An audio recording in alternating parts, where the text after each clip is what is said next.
It's Patrick Hutzel from intensivecare.com with another quick tip for families in intensive care. So today's tip is why almost every ICU around the world is getting prognosis of their patients wrong.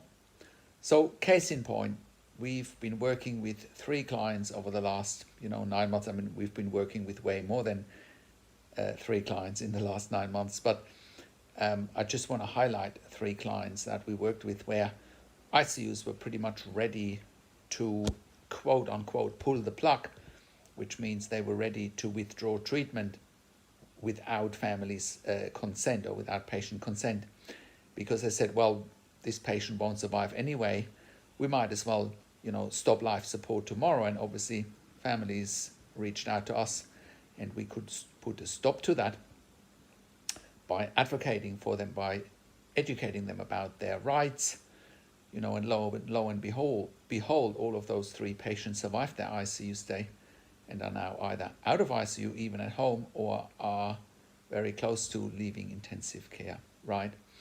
So that's why pretty much every ICU is getting the prognosis wrong. It's the doom and gloom they want to focus on. They want to focus on the negative because they want to stay in control of the narrative.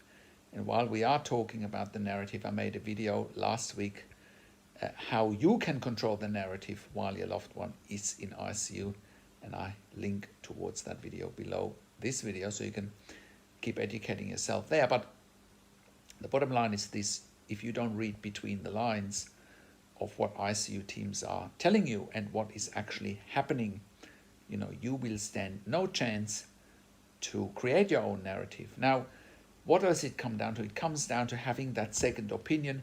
It comes down to talking to someone independently that understands intensive care inside out, so you can have that crucial second opinion, so you can have that look from the outside into ICU, again, of someone that has worked in ICU. I have worked in ICU for over 20 years in 3 different countries, and I have also worked as a nurse unit manager in intensive care for over 5 years.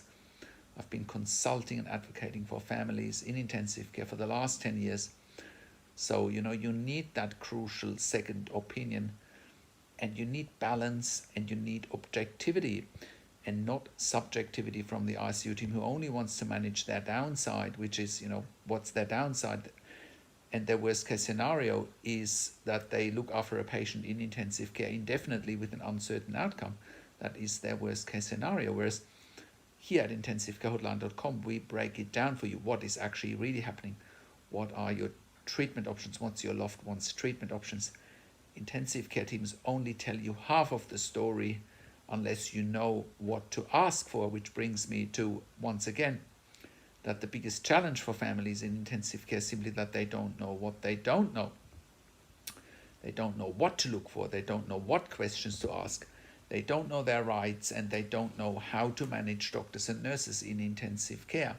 And that's exactly what is happening when families in intensive care believe everything the intensive care team is telling them, especially when it comes to prognosis and diagnosis. So question everything.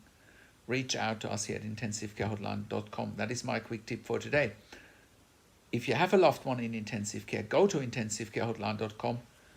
Call us on one of the numbers on the top of our website, or simply send us an email to support@intensivecare.com with your questions.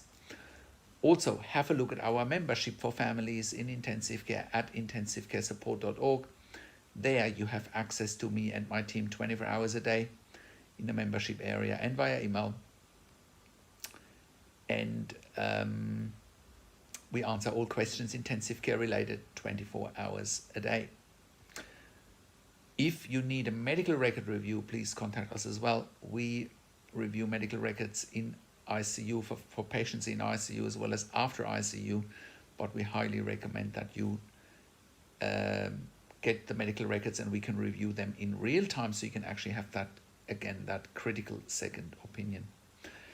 Now, like the video, subscribe to my YouTube channel for regular updates for families in intensive care. Click the like button, click the notification bell. Share the video with your friends and families, and comment below what questions and insights you have from this video, whether you agree or disagree. I want to know your opinions as well. Thanks for watching. This is Patrick Hutzel from intensivecarehotline.com, and I'll talk to you in a few days. Take care.